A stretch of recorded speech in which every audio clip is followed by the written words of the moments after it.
Selamat datang kembali di channel Jalan Diri. Pada kesempatan kali ini, kita akan membahas strategi untuk mengatasi sensitivitas dan mudah tersentuh. Istilah baper sering digunakan, terutama di kalangan muda, untuk menyatakan reaksi emosional yang kuat terhadap suatu situasi. Contohnya, saat kita merasa sedih dan mendengar orang berbisik di sebelah, kita mungkin merasa mereka sedang membicarakan kita, dan itulah yang disebut dengan perasaan baper. Kita seringkali merasa sensitif terhadap berbagai aktivitas di sekitar kita, termasuk respons emosional positif seperti baper.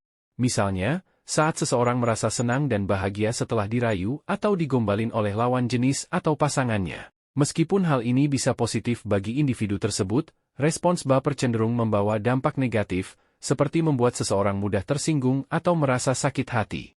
Contoh dari dampak negatif dari baper adalah ketika seseorang terus-menerus memikirkan pengalaman tersebut di rumah.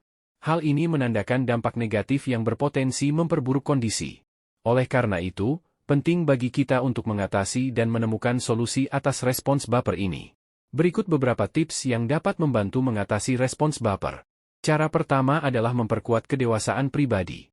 Kematangan ini memungkinkan kita menghadapi berbagai masalah, termasuk masalah emosional seperti perasaan tersinggung. Dengan merespons situasi secara matang, kita dapat menemukan solusi yang lebih baik.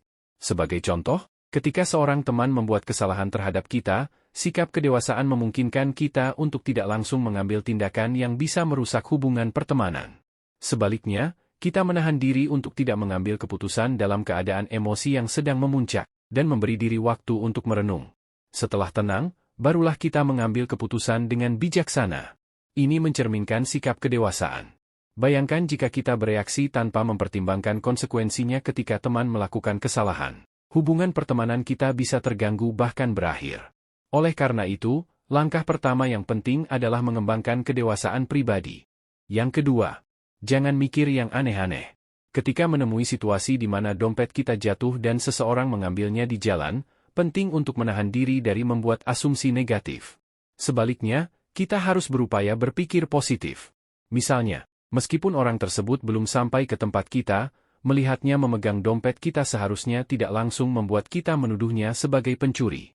Sebagai gantinya, kita sebaiknya memberi kesempatan bagi kemungkinan bahwa orang tersebut mungkin berniat baik untuk mengembalikan dompet kepada kita.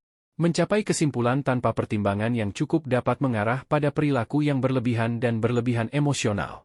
Oleh karena itu, penting untuk menahan diri dari berpikir negatif terlebih dahulu dan mengambil langkah-langkah positif dalam menanggapi situasi tersebut. Dengan demikian, kita dapat mengurangi kecenderungan untuk merasa terlalu sensitif atau berlebihan emosi dalam menghadapi situasi yang serupa di masa depan. Yang ketiga, manfaatkanlah waktu dengan melakukan kegiatan yang membangun. Kegiatan positif ini sangat beragam, seperti meningkatkan diri melalui tindakan baik. Selain itu, membaca buku, menonton video atau mendengarkan audio motivasi, serta membaca artikel tentang pengembangan diri juga dapat membantu. Ini merupakan bagian dari upaya untuk mengurangi reaksi yang terlalu sensitif terhadap masalah.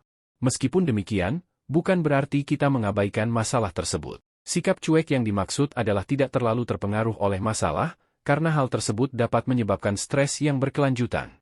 Oleh karena itu, sibukkanlah diri dengan hal-hal positif untuk mengalihkan pikiran dari hal-hal yang sensitif dan membuat kita mudah tersinggung. Dengan melakukan hal-hal yang positif, secara perlahan sikap mudah tersinggung ini akan hilang. Itulah tip yang ketiga. Cara keempat, jangan terburu-buru membuat kesimpulan saat menghadapi masalah, baik itu dengan teman, kerabat, atau pasangan. Perhatikan situasi dan baca keadaan dengan cermat sebelum menilai seseorang. Jika kita salah, kita harus mau meminta maaf dan merenungkan kembali persepsi kita terhadap orang lain. Hindari perilaku yang hanya mencari perhatian di media sosial dengan membagikan setiap masalah yang kita hadapi. Orang mungkin akan memberi respons singkat, namun sebenarnya mereka mungkin tidak terlalu peduli. Jadi, lebih baik jangan terlalu cepat menyimpulkan segala sesuatu, terutama dalam situasi yang sensitif, dan hindari mempermasalahkannya di media sosial. Yang terakhir yaitu yang kelima, mempelajari kesabaran adalah langkah terakhir. Yang kelima, sabar bisa jadi sulit, namun tidak ada salahnya untuk berusaha mempelajarinya. Perilaku sabar secara tidak langsung dapat mengurangi sifat sensitif dan mudah tersinggung kita. Ketika kita terbiasa dengan situasi di mana kita disakiti, dijelekkan, atau dibenci oleh orang lain, ini dapat membantu kita menjadi lebih dewasa. Meskipun terlihat sepele, namun dampaknya besar pada perkembangan pribadi kita. Oleh karena itu, penting bagi kita untuk belajar bersabar dan menerima segala hal yang terjadi pada diri kita. Dengan ikhlas menjalaninya, sifat sensitif dan mudah tersinggung kita akan teratasi dengan sendirinya. Semoga informasi ini bermanfaat bagi kita semua. Jika Anda menikmati konten ini, jangan ragu untuk memberikan like, komentar, dan subscribe. Jangan lupa juga untuk menyalakan lonceng notifikasi agar tidak ketinggalan video-video selanjutnya. Terima kasih atas perhatiannya dan sampai jumpa di video berikutnya. Tetaplah termotivasi.